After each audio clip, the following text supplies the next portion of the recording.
Olá, segundo ano. Bom dia, boa tarde, boa noite. Eu espero sinceramente que vocês estejam muito bem, mesmo diante desse cenário que a gente está vivendo. Olha, o que acontece nessa semana? Acontece que na semana passada, na terça-feira, após o feriado, no dia 8, vocês fizeram a avaliação de língua portuguesa, tá? Bom, e essa avaliação, a prova 1 do terceiro bimestre, né, foi feita na terça-feira. Estamos tendo esse encontro agora. Então, o que nós vamos fazer hoje? Hoje nós vamos discutir a prova, tá?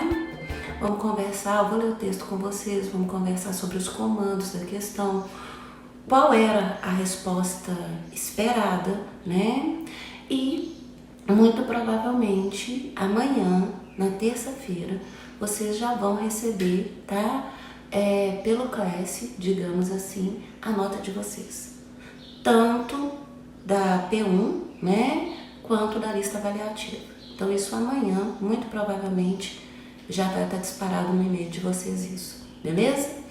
Bom, eu sei que vocês têm na parte da tarde, hoje, na parte da tarde, vocês têm a avaliação diagnóstica do SAI, né? Então vocês estão comprometidos com essa avaliação aí, que aliás, gente, é muito importante. Faça com toda a atenção possível, com toda a responsabilidade possível, porque é um diagnóstico para você, né? Para você ver o que está falhando, o que precisa melhorar. Então faça com muita responsabilidade, com muita calma, tá? Leva a sério esse diagnóstico aí. Então eu sei que vocês têm isso na parte da tarde. Então, eu costumo normalmente fazer os vídeos, né, de 20 minutos, que é o ideal mesmo, né, gente? Vamos combinar? Mais do que isso a gente já fica muito exausto. A gente fica muito exausto. É mídia, né? É mídia. E não é Netflix, nem a Prime, né? Nem Globoplay. Então, assim, eu tento manter os vídeos sempre no limite de 20 minutos. Vamos por dessa forma. Só que hoje, né, especialmente por causa do diagnóstico do SAI, eu vou dividir, né, essa atividade, porque será só essa atividade, a resolução da prova, tá? Em 2 momentos. Então, nesse primeiro momento que eu estou começando com vocês, eu vou falar sobre a questão 1 e 2. E no segundo momento, quando você clicar, você vai ver que eu vou falar sobre a 3 e a 4, tá? Beleza. Essa é a atividade. Se der um pouco menos de 20 minutos, não se assustem. Se der os 20 minutos, beleza. Se der um pouco menos de 20 minutos, não se assustem. Por quê? Porque eu não quero sobrecarregá-los no dia de hoje com uma atividade tão importante quanto o diagnóstico do SAI. Tá bom? Então, beleza. Bom, eu tô com a sua prova aqui na minha frente, tá? Pega a sua prova no Class lá para você poder me acompanhar, tá? Eu vou tentar colocar ao lado, por isso que eu tentei dar mais espaço, tá? Ao lado as legendas de resposta, né? Mas, mesmo assim, pega a tua prova para você me acompanhar. Fechou? Então, vamos lá. Seguinte, eu também, ao criar as provas para vocês, eu sempre tento colocar A e B, tá? Às vezes tem uma questão que é de resposta única, mas eu sempre tento colocar A e B, por quê? Para tirar um pouco o peso das questões. No sentido de que, se você erra uma, você não sofre tanto. Então, com A e B, vamos dizer, fica mais, digamos assim, melhor distribuído ali a nota, né? Sem que te dê efeitos colaterais, vamos por dessa forma. Então, vamos lá. Na questão 1, né? Nós temos uma charge, tá? Nessa charge tem um grupo de pessoinhas reunidas numa mesa, é isso, tá? E aí vem um balãozinho, um ao celular, um balãozinho escrito o seguinte: alô, é o Messi? A gente temos aqui uma proposta irrecusável. Ok, beleza. Bom, essa charge foi publicada na Gazeta do Povo, tá? E vamos então seguir a nossa luta lá, vamos lá. Na fala da personagem, não é difícil saber que só um que fala, a concordância verbal está em desacordo com a norma padrão da língua portuguesa. Ok, beleza, está em desacordo. tá bom? Na letra A, vamos lá. Explique por que a concordância na frase está em desacordo com a norma padrão, esclarecendo o que pode levar os falantes a adotá-la. Tá, vamos começar do seguinte princípio, que foi o que eu sempre falei nas aulas de concordância com vocês. Eu sempre disse uma coisa: falar é diferente de escrever. Lembra sempre disso. Falar a gente fala mesmo e a gente não se atém tanto às regras da gramática normativa. Quando a gente escreve, aí sim a gente trabalha com as regras da gramática normativa. Bom, e mesmo sendo uma charge que tem essa característica de ser mais leve, trazer esse senso de humor, o comando da questão não é para que você analise a semântica da frase, nem nada disso. É para que você analise, tá, a frase conforme as regras da gramática normativa. Então é aquele tanto de aula de concordância verbal que a gente teve mesmo, tá? Bom, então, o que nós temos? Você tem um comando. O primeiro comando é o seguinte: explicar por que a concordância está errada. É o primeiro comando, tá? Depois, você tem que esclarecer por que os falantes tendem a adotá-la. Quer dizer, por que nós tendemos a fazer esse tipo de coisa. Tudo bem? Vamos começar. O primeiro problema da charge, né, gramaticalmente falando, é porque ele utiliza o agente, né? Muito bem, agente é singular. E aí na frase ele colocou o verbo no plural. Tá? Então, como é que eu falo pra vocês? É um erro tão típico, né, gente? Porque a gente tem aqueles, como é que fala? Aquelas pessoas que falam desse jeito mesmo. Então ele vira e fala: a gente temos. A gente é singular. Teoricamente o verbo tem que ficar no singular também. Gramaticalmente sim. Se ele quisesse usar o verbo no plural, então ele teria que usar um nós, tá? Mas a gente sabe que é um recurso que os falantes da língua falam bastante mesmo, tá? Beleza, até aí tudo bem. Então esse é o erro. O sujeito está no singular e o verbo no plural, então não há uma concordância, desobedecendo a regra de concordância verbal mesmo, gramatical, tá bom? Seguinte, por que as pessoas tendem a adotar essa estrutura, né? Tipo, a gente vamos. Bom, a explicação normalmente é por causa de uma coisa chamada silepse, tá? Ok. No caso da silepse, certeza absoluta que você já aprendeu com Rafinha de literatura, porque tá dentre as figuras de linguagem, né? A gente sabe que existe silepse de gênero, silepse de número, silepse de pessoa, tá? E nesse caso, existe uma coisa chamada silepse de número, ok? Tá, Liliane, dá um exemplo do que é uma silepse de número, por exemplo. Eu posso dizer coisas tipo: os professores estamos felizes com o resultado de vocês. Ok. Quando eu digo os professores, eu criei um grupo de professor, é claro. E quando eu digo os professores estamos, o que eu faço? Eu faço uma silepse de número. Isso quer dizer o quê? Uma concordância ideológica. Isso quer dizer, eu me incluo dentro do grupo dos professores pelo verbo. Por isso, os professores somos. É um recurso de figura de linguagem, tá? Beleza. Então, na linguagem oral, as pessoas acabam se incluindo dentro de um determinado grupo, que no caso é o agente, por uma estrutura de silepse de número, tá? Ok, mas gramaticalmente isso está errado. Gramaticalmente, de acordo com a gramática normativa, isso está errado. Mas as pessoas tendem a fazer isso por causa da silepse de número. Então, nessa questão, eu esperava de vocês basicamente respostas similares a isso. 2 comandos, tá? duas respostas para essa questão lá, tá? Primeiro, qual é o erro? Segundo, porque as pessoas tendem a errar isso, tá? Então eu esperava alguma coisa similar a isso, tá? Bom, bora para a questão, para a letra B, perdão, tá? Na letra B escreva duas versões da frase da charge. Na primeira, substitua a expressão a gente por nosso clube é um dos que. Na segunda, substitua o verbo ter pela locução deve haver. E passe para o plural a expressão uma proposta irrecusável.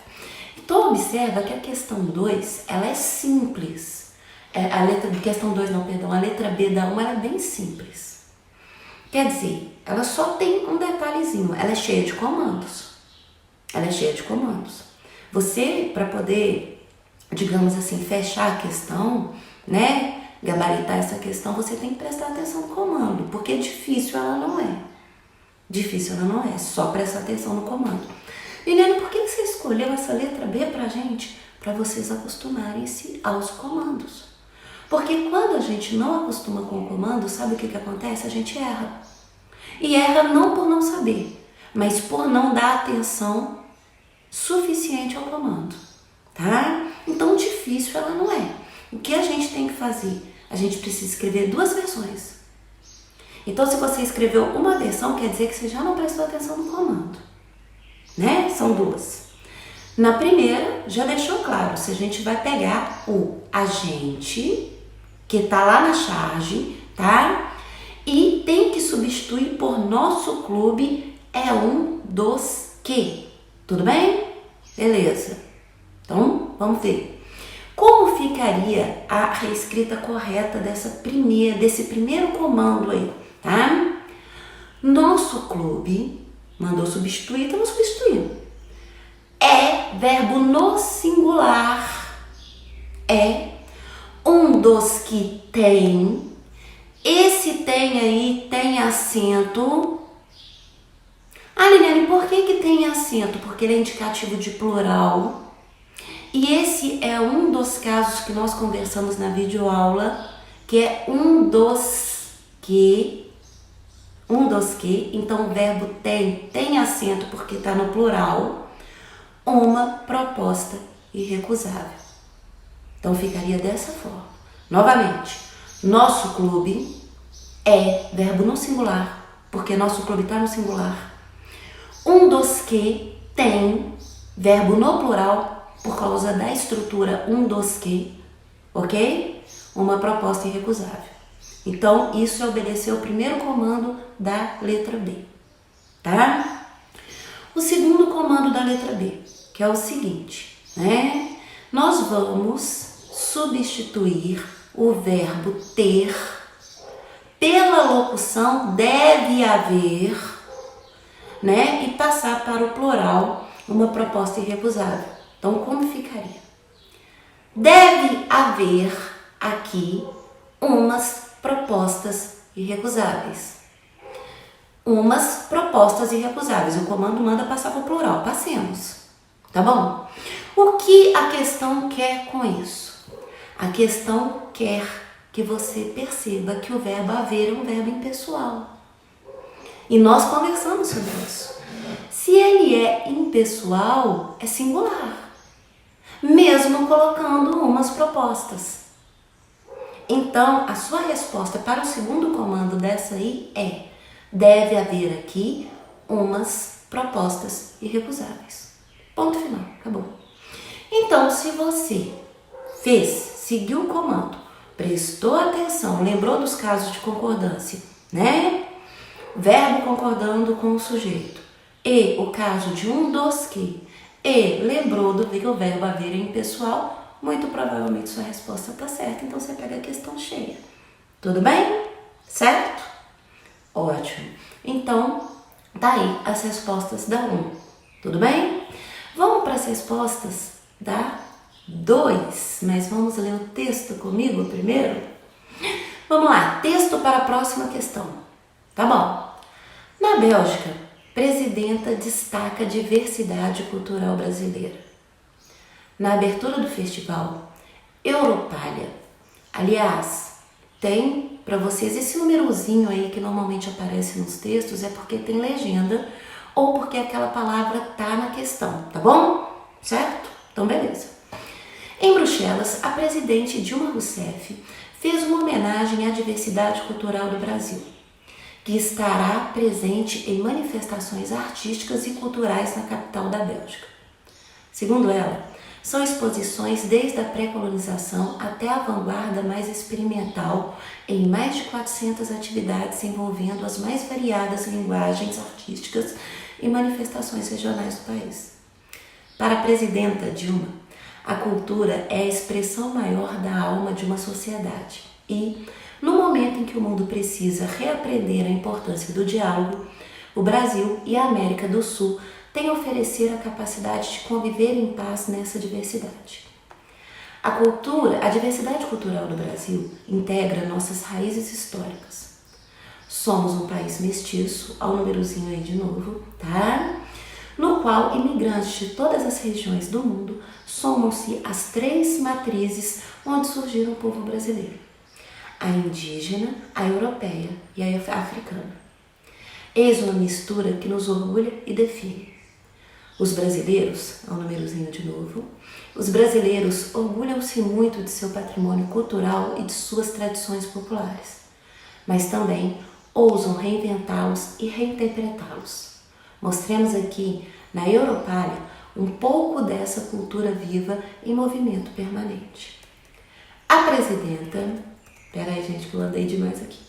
A presidenta avaliou ainda que o Festival Europália poderá contribuir para que a Europa supere os percalços do momento. Além disso, acrescentou, é mais um passo no aprofundamento do conhecimento mútuo, fundamental para a construção dos mundos mais democráticos, aberto e plural que todos queremos. Ok, então vamos lá. Aí tem um númerozinho explicando o que é Europália, tá? Isso quer dizer que os outros números são outras coisas. Vamos lá, no terceiro parágrafo do texto, observa-se o uso de uma concordância verbal que não obedece à linguagem formal. Ok, vamos lá no terceiro parágrafo do texto. Então, o primeiro parágrafo começa com na abertura, no segundo parágrafo começa com paradigma e o terceiro parágrafo é aquele que conversa com a diversidade cultural do Brasil integra, então, para a gente, nessa questão de acordo com o comando, é esse trecho aí que nos interessa. A diversidade cultural do Brasil integra nossas raízes históricas. Somos um país mestiço. Beleza. Então, seguindo esse... Eu não li tudo porque eu já li o texto todo com vocês, tá? Mas é essa região aí, tá? Então, beleza. Nós temos ali que não concorda com a linguagem formal, tá bom? Transcreva o trecho em que ocorre esse uso.